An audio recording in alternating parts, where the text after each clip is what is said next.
SupWitches. So I've noticed that there are a lot of newcomers to the craft, and these people are looking for a direction to go in, they're looking to learn, and they're looking for advice. So I thought it would be helpful if I made a video with all the advice that I would give to a beginner witch. So I made 9 tidbits of advice that I think would be super helpful to anyone starting their path. But before we get into this, if you like our witchy talks as much as I do, go ahead and hit the subscribe button so you don't miss not a single one. Alright, so now let's get into this video.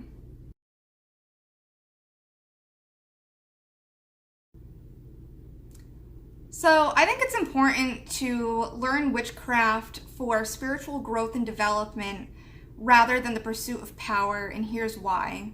So when we learn witchcraft, we're actually learning the mechanics of the universe, of reality itself. And when you do this, you begin to understand the world around you and yourself in so much more of a different light than you did before. And when you're only after power, you're not going to pick up on the wisdom of the universe that you would if you're seeking truth and growth, right? And just to add on to this, I think it's really important to be working on your mental health.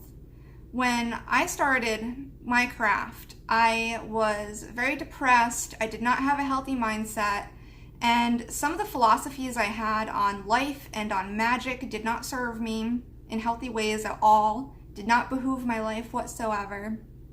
And, you know, I think it's really important, whether you're working with magic or not, to be striving for what is healthy and what is good for you. And magic is a great way to do that. Like I said, you learn so much more about yourself and about the world around you when you start walking down this path that, you know, it helps you come to a place of peace and of health.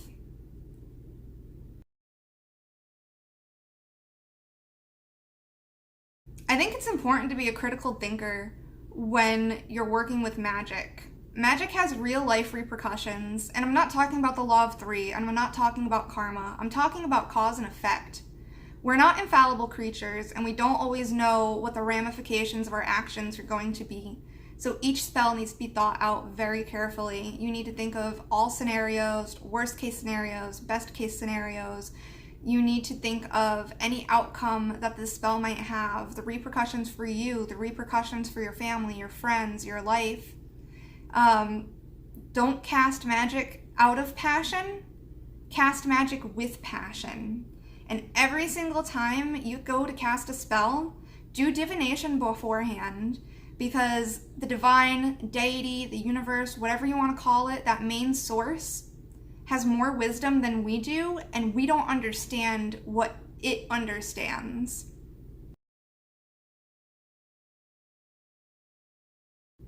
Start off with the basics.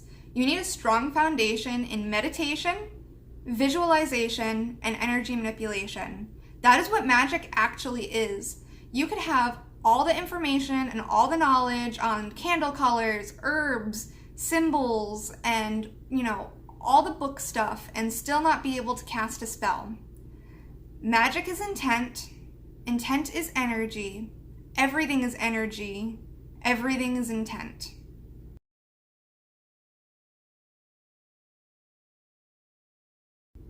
You need to know the mechanics of how magic works if you're going to use it. Don't just look up how to make things happen, look up why things happen. And when you have an understanding of magical theory, later on in your practice, it's going to help you formulate your own workings.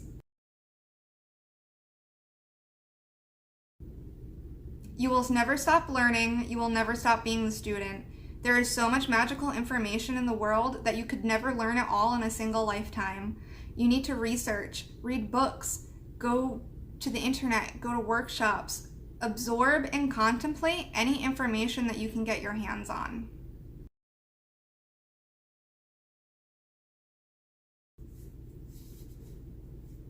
Learn about many different paths.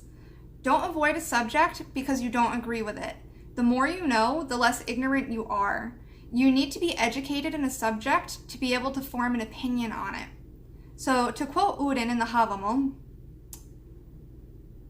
"The unwise man thinks all to know. while he sits in sheltered nook. But he knows not one thing. What shall he answer, if men shall put him to proof? Don't worry about what type of a witch that you are. Honestly, you don't need any type of a label, and if you do want a label, it should be because it's something that truly resonates with you. I've seen so many people ask, how do I find out what type of a witch that I am? And I just think that trying to find where you fit isn't necessarily an organic way to find where you fit. The way that you find what type of a witch you are, if you do have a type, is you follow your interests, you follow your passions, and one day it'll find you and you'll just know. You'll just know. And furthermore, I don't think it's very helpful to start off trying to find out what type of a witch you are because it's super limiting. Here in America, we go to school for 12 years. Some of us go on to be mathematicians, scientists, writers, but you don't walk into the first year of school nah, teacher, I don't even need math. I don't need it. Why? Because I'm a writer. I already know I'm a writer, so it's cool. I don't even need it. You gotta learn the foundations.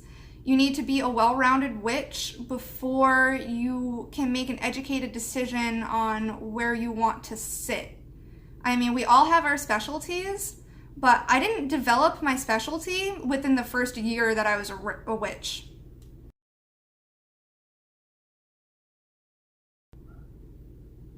Don't appropriate from other cultures.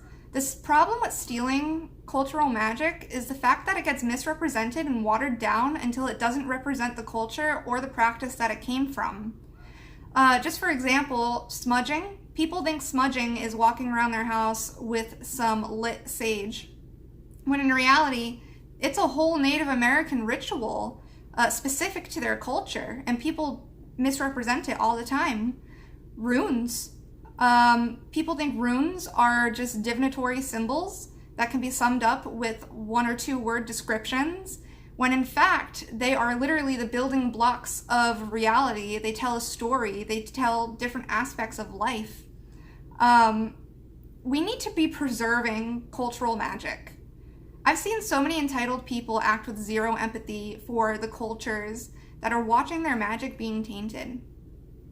If you want to learn cultural magic for perspective, which is great, perspective is always great, learn it from indigenous leaders. Don't learn it from someone who's not a part of the original culture. And ask them, is this magic okay for me to take home and do myself? What's okay to share, what isn't, and why? Definitely try to understand their reasonings, you know? Another bit of advice I have related to cultural appropriation is definitely take from your own culture. We're so unique, and, especially here in America, we have so many different types of people that are just all wonderful.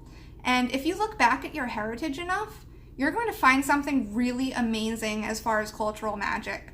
Like for me, I am Celtic, I am Scandinavian, and I'm Italian.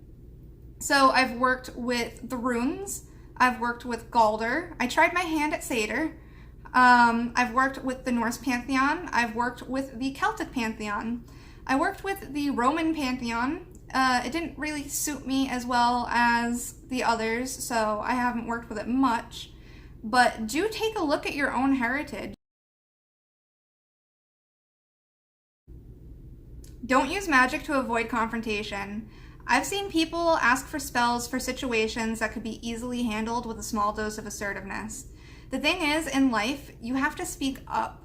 I could see magic being a viable option if it's a last resort thing or if the situation is very dire, but a lot of these situations could be handled by placing and enforcing healthy boundaries. You may want to assess your ability to make and hold healthy boundaries before you start witchcraft. I know it was a struggle for me. I had a very authoritarian type household, so boundaries were a very foreign subject to me. So you may want to look into that. So that was 9 witchy tidbits of advice that I thought would be helpful just from what I've experienced in my craft and on my path and things I've seen.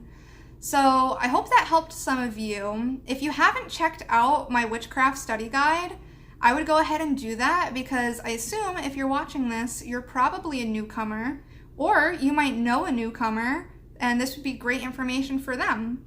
So go ahead and check out that video. I'm gonna put it up here or somewhere on the screen. Yeah, so I think that's it. Go ahead and subscribe if you love our witchy talks, and I'll see you guys next time. Happy casting!